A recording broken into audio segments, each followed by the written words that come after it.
হিসেব দিয়ে জান্নাতে যাইতে পারবো এমন গ্যারান্টি কারো আছে নাকি আপনাদের? হিসাব দিয়ে জান্নাতে যাওয়া যাবে? হিসাব দিয়ে জান্নাতে যাওয়া আমার আপনার পক্ষে সম্ভব হবে না।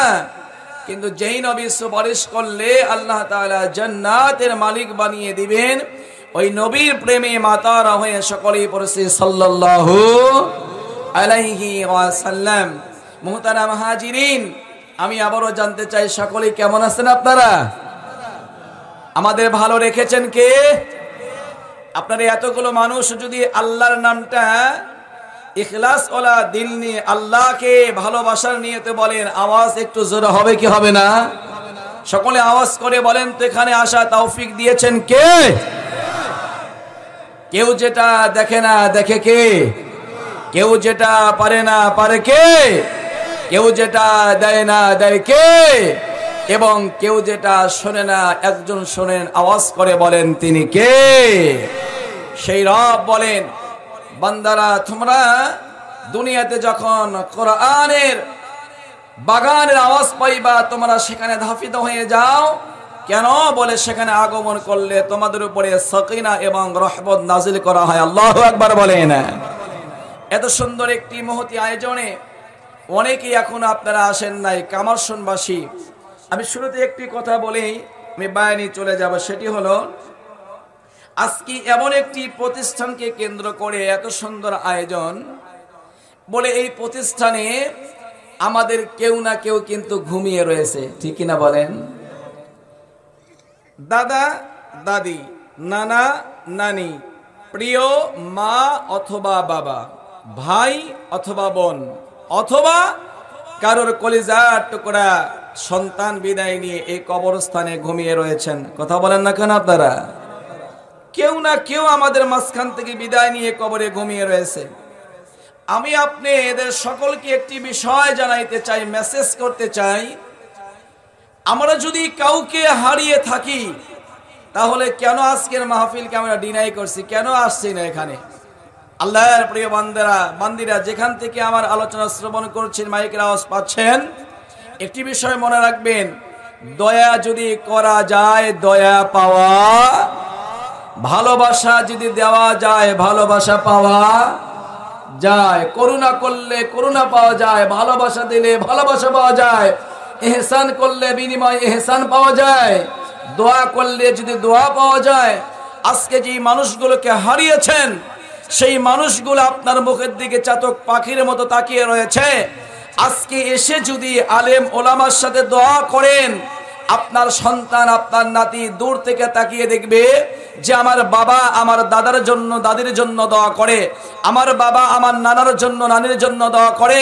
একদিন আপনি যখন কবরে চলে যাবেন, বলেন তো আপনার সন্তান এসে আপনাদের জন্য দোয়া করবে কি করবে না? এজন্য প্রতিটি রূহ আমাদের দিকে তাকিয়ে রয়েছে।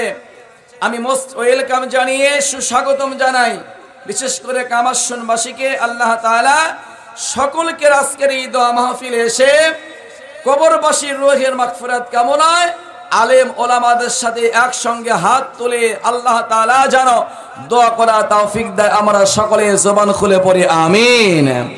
সম্মানিত উপস্থিতি, আল্লাহর বান্দারা, দুনিয়াতে যতগুলো বিষয় রয়েছে সবগুলো বিষয়ের ভিতরে মানুষ ইখতিলাফ করতে পারে, ইখতিলাফ নিয়ে আসতে পারে, কিন্তু একটি বিষয় রয়েছে যেই বিষয় নিয়ে দুনিয়ার মানুষ কোনো ইখতিলাফ করতে পারে, সেই বিষয়টার নাম হলো মউত। আল্লাহু আকবার বলবেন না?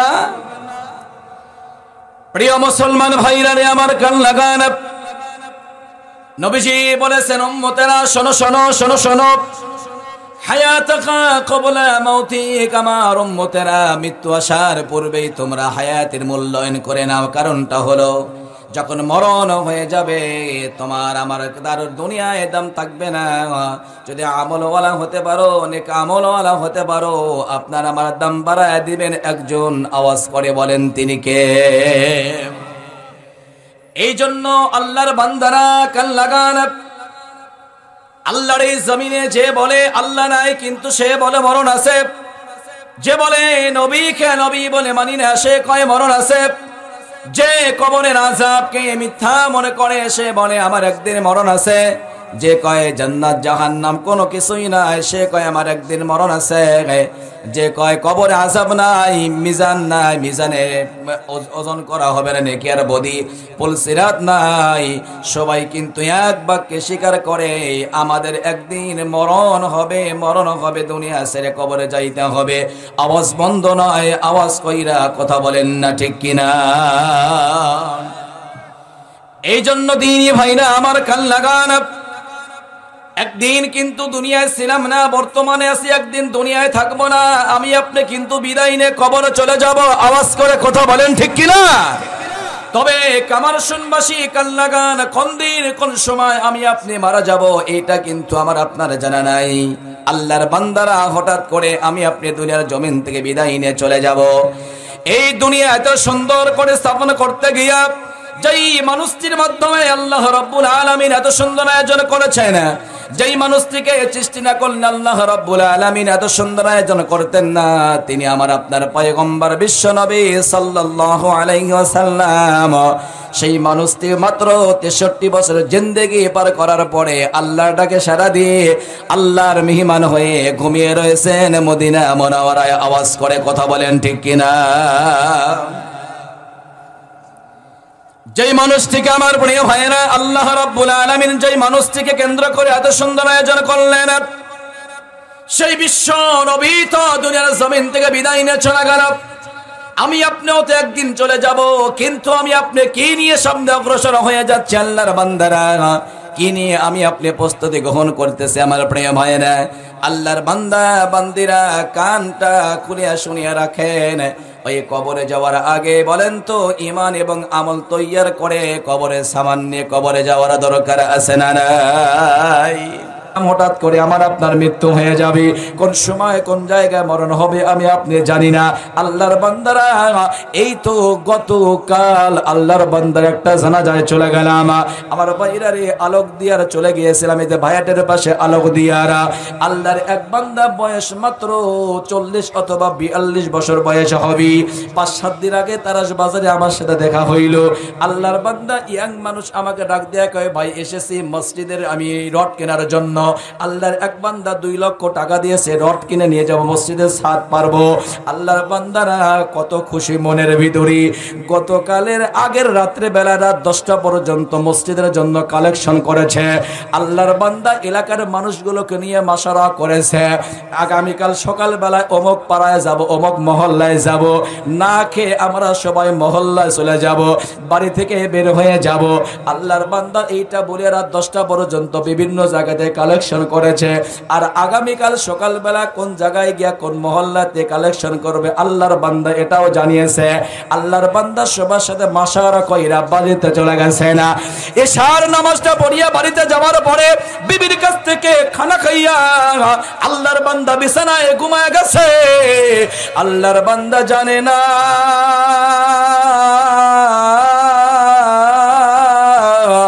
আজকের ঘুমটা তার জীবনের শেষ ঘুম হইয়া যায়।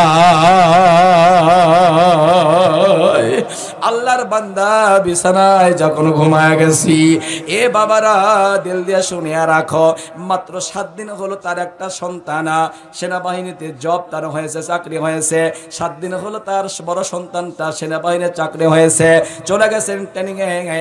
বাবা কত খুশি, সন্তান সেনাবাহিনীতে চাকরি পাইল। আল্লাহর বান্দা 10টা বাজে স্ত্রীর কাছ থেকে বিদায় নিয়ে বিছানায় ঘুমাইছি। রাত যখন কাটায় 1টা বাজিয়া গেছি, আল্লাহর বান্দার ঘুমটা ভাঙ্গিয়া যায়।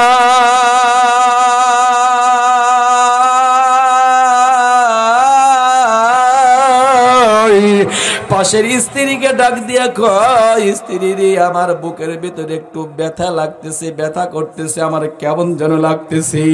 এটা বলা মাত্র আল্লাহর বান্দা পড়ে গেছেন। তো আল্লাহর বান্দার দুনিয়াতে নাই। মুহূর্তের মধ্যেই যখন আল্লাহর বান্দা দুনিয়াটা ছাইরা কবরে রওনা কইরা দিছে, স্ত্রী সবাইকে ডাকে, সবাই যখন দৌড়া চলে আসছে, সবাই চিন্তা করে চল না মেডিকেলে নিয়ে যাই। ভাই ভাইয়ের জন্য পাগল হয়ে গেছে, স্ত্রী স্বামীর জন্য পাগল হয়েছে, মা বাবা সন্তানের জন্য পাগল হয়েছে, পাচা পাড়া প্রতিবেশী সবাই সবার জন্য পাগল হয়েছে। মেডিকেলে আনতে চায়, চিকিৎসা দিতে চায়, কিন্তু আল্লাহর বান্দা বাড়িওয়ালা আর বাড়ির মালিক না। আল্লাহর বান্দা ওই জায়গায় মারা গেছে। আমার ভাইরা রে, পরের দিন সকাল বেলায় যখন জানলাম, ওই আমি আমার ভাইরা রে আলোক দিয়ে আমি ঈদ মাঠের ইমামতি করি। আল্লাহর বান্দা অত্যন্ত ভালো ছিল, আলেম ওলামাদের পাইলে মহব্বত করে জোড়ায় নিত। শোনার পরেই মনটা যেন কেমন হয়ে গেল। আমি নিয়ত করলাম আল্লাহর বান্দায় জানাজায় যাব, একটু পান বইলা দোয়া করে আসবো, আল্লাহ যেন মাফ কইরা দেয়। এই বাবারা যাওয়ার পরে আল্লাহর বান্দার লাশের দিকে তাকায় দেখলাম এত সুন্দর চেহারা, আল্লাহর বান্দা মনে হয় সুন্দর করে ঘুমায় গেছে। ডাক দিলেই মনে হয় আল্লাহর বান্দার জায়গা কথা বলবি। এ দুনিয়ার মুসলমান, কিন্তু এত সুন্দর চেহারা দেখার পরে মনে একটা আঘাত লাগলো। আল্লাহর বান্দা দুনিয়া সাইরা কবরে চলে যাচ্ছে। সন্তান সেনাবাহিনী চাকরি পাইলো, কয়েকদিন পর বাবারে ভুলা যাইবি। স্ত্রীও কান্না করতে করতে কয়েকদিন পর ভুলিয়া যাবে। মা বাবাও কান্না করতে করতে কয়েকদিন পরে সন্তানের মায়া আস্তে আস্তে ভুলিয়া যাইবি। বন্ধু বান্ধব কয়েকদিন পরে তার বন্ধুরে ভুলিয়া যাইবি। কিন্তু যেই মানুষটি তোমাকে আমাকে দুনিয়া তো ভুলে নাই, যেই মানুষটি তোমাকে আমাকে কবরেও ভুলবে না, যেই মানুষটি হাসরের ময়দানেও তোমাকে আমাকে ভুলবে না, সেই মানুষটি হলো মদিনাওয়ালা কামনিওয়ালা নবী আমার। ওই নবীর মুহাব্বত আমার আপনার কলিজায় নাই। বান্দার চেহারার দিকে তাকায় দেখলাম আল্লাহর বান্দা কবরে চইলা যায়, কিন্তু আল্লাহর বান্দার মুখের ভিতরে আমার নবীর সুন্নতের দাড়ি নাই।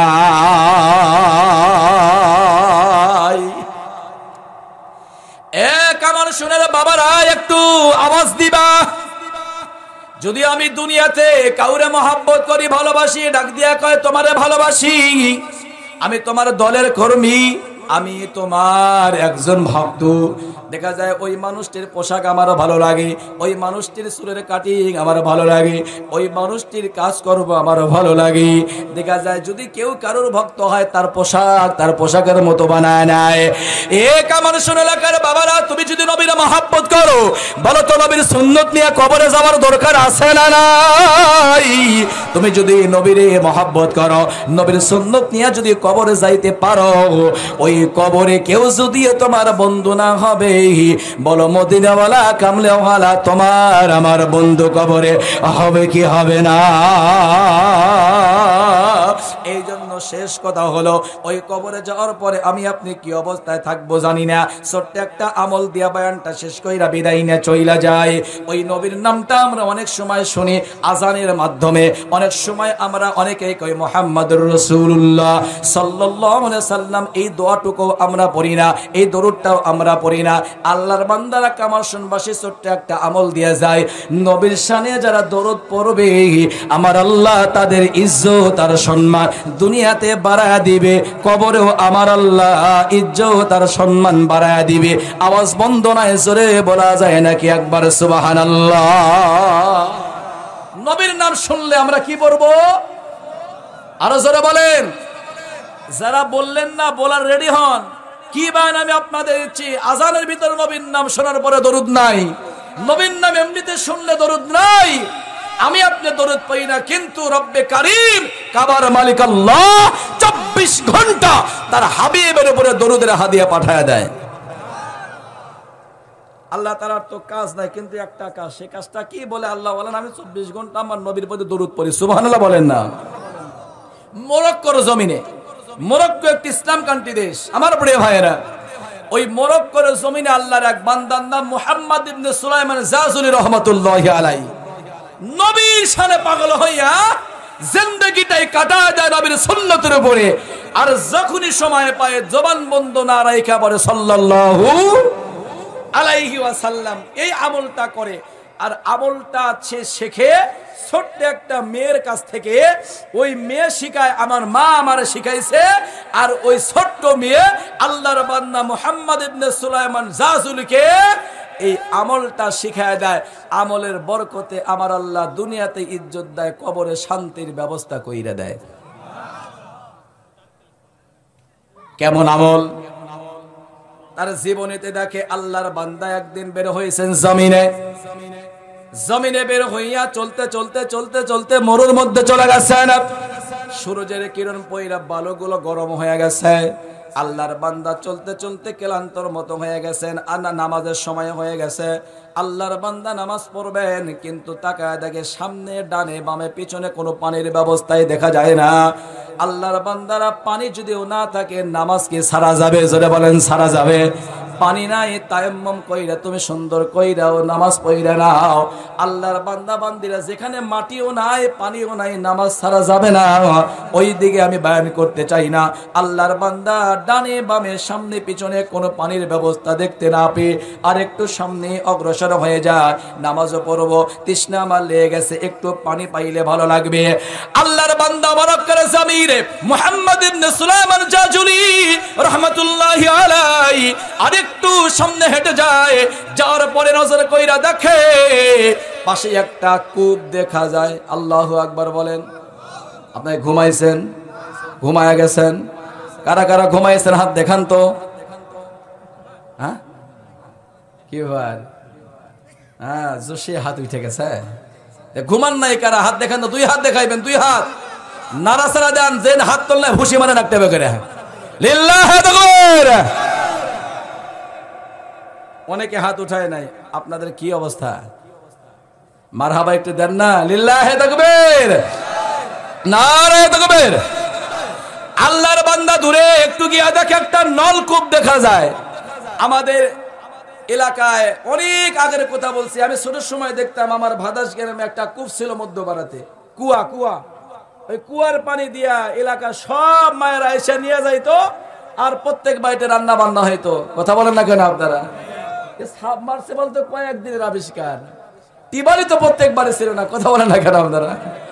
ঘাটে আইসা পুকুরে আইসা গোসল করা লাগতো, কি মজা ছিল ওই দিনগুলা। হ্যাঁ, এই এক বাড়িতে টিউবওয়েল আর 100 বাড়ি নাই, কি ভাব ছিল। আর প্রত্যেক বাড়িতে টিউবওয়েল তো আছে, আরো কত কি আবিষ্কার করেছে বিজ্ঞানী। সাবমার্সিবল আরো কত কি চাপ দিলেই পাওয়া যায়। আওয়াজ কইরা কথা বলেন না, ঠিক কি না? আল্লাহর বান্দা মুহাম্মদ ইবনে সুলাইমান জাযুলি রাহমাতুল্লাহি আলাইহি কূপের কাছে চলে গেছেন একটু পানির আশায়। পানি পাইব, ওযু করব, তৃষ্ণা নিবারণ হবে, পানি পান করব। আল্লাহর বান্দা কূপের কাছে চলে গেছেন, হাঁটি হাঁটি পা করে গিয়া দেখে কূপের পানি অনেক গভীরে আছে। কূপ থেকে পানি তোলার মতো কোনো পাত্র ওই জায়গায় দেখা যায় না। আল্লাহু আকবার। আল্লাহর বান্দার মনটা হয়ে গেল খারাপ। কূপের পাশে দাঁড়াইলেন, পানির দিকে তাকিয়ে আছেন, কেমনে পানি উঠানো যায়, কোন রকমের কোন ব্যবস্থা পত্র কূপের কাছে দেখা যায় না। আল্লাহর বান্দা নিরাশ হইয়া ফিরে আসতে চায়, এমন সময় দেখে হাঁটি হাঁটি পা কইরা ছোট্ট একটা মেয়ে একটা কলস হাতে কইরা কূপের দিকে আগমন করে। জোরে বলা যায় নাকি মারহাবা? আর একবার বলেন। হাঁটি হাঁটি পা করে ছোট্ট মেয়ে কূপের কাছে আগমন করে। আল্লাহর বান্দা মুহাম্মদ ইবনে সুলাইমান জাযুলি দাঁড়িয়ে রইলেন আর ভাবে, আমি পানি পাইলাম না, কিন্তু ছোট্ট মিয়া হাতের ভিতরে একটা কলস লইয়া মশক লইয়া এই কূপের দিকে আগমন করে। আল্লাহর বান্দি পানি নেবে কিনা, আল্লাহর বান্দির প্রয়োজন হবে কিনা। এবার আল্লাহর বান্দি মনে মনে চিন্তা, আল্লাহর বান্দা চিন্তা করে। এবার ছোট্ট মেয়ে এবার হাঁটে হাঁটে পা করে কূপের নিকট চলে আসলো। আল্লাহর ছোট্ট বান্দি কূপের কাছে আসলো। এবার মুহাম্মদ ইবনে সুলাইমান জাযুলি দাঁড়িয়ে আছেন। ডাক দেখে, মারে তুমি কি জন্য এখানে আগমন করেছো? আল্লাহর বান্দি ছোট্ট বান্দি ডাক দেখায়, আমি এসেছি এই কূপ থেকে পানি নেওয়ার জন্য। আর একবার বলেন। ডাক দিয়া কয়, আল্লাহর বান্দিরা তুমি কেমনে পানি নিবা? পানি তো অনেক গহীনে, আমি তো পানির জন্য দাঁড়িয়ে আছি কিন্তু পানি পাই না, তুমি কেমনে পানি নিবা? আল্লাহর ছোট্ট বান্দি ডাক দিয়া কয়, আল্লাহর বান্দাকে আপনি জানি না, কিন্তু আমি তো প্রতিদিন আসি আর প্রতিদিন এই জায়গা থেকে পানি নিয়ে যাই। সুবহানাল্লাহ বলেন। ডাক দেয়া কয়, মারে কোনো তো ব্যবস্থা দেখা যায় না, কোনো রশিও নাই, দড়িয়ে নাই, কেমনে তুমি পানি নাও?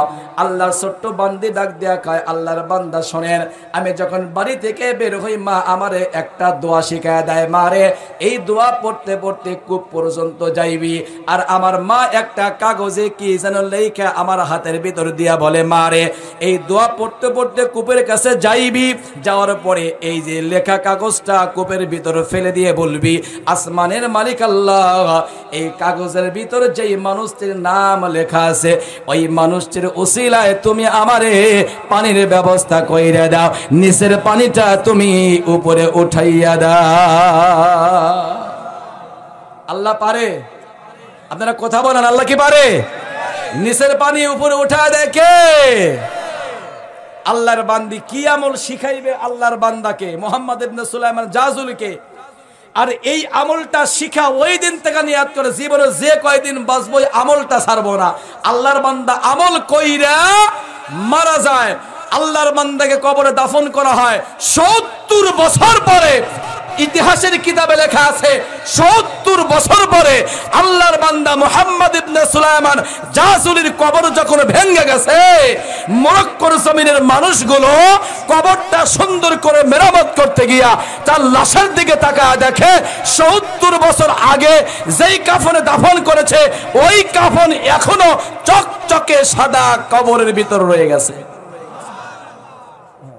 এখন একদম সাদা, একটুও পুরাতন হয় না। সুবহানাল্লাহ বললেন না? সবাই আশ্চর্য, যে কাফন ওই কাফনই আছে। দেখি তো লাশের খবর কি, নতুন লাশ না পুরাতন লাশ, অন্য কোন লাশকে ঢুকানো হয়েছে কিনা। মরক্কোর জমিনের মানুষগুলো লাশটা খুইলা দেখে, মাথার মরণ খুইলা দেখে, বাংলাদেশের কোনো লাশ যায় নাই, সৌদি আরবের কোনো লাশ যায় নাই, ইন্ডিয়ার দালালে কোনো লাশ যায় নাই। 70 বছর আগে মরক্কোর জমিনে মুহাম্মদ ইবনে সুলাইমান জাজুলিকে দাফন করা হয়েছে। 70 বছর পার হয়ে গেছে, একটা পিপিলিকা পর্যন্ত আল্লাহর ওলির কোন দেহের ভিতরে আঘাত পর্যন্ত লাগায় দেয় নাই, আওয়াজ বন্ধ নাই, জবানটা খুলে বলা যায় নাকি মারহাবা।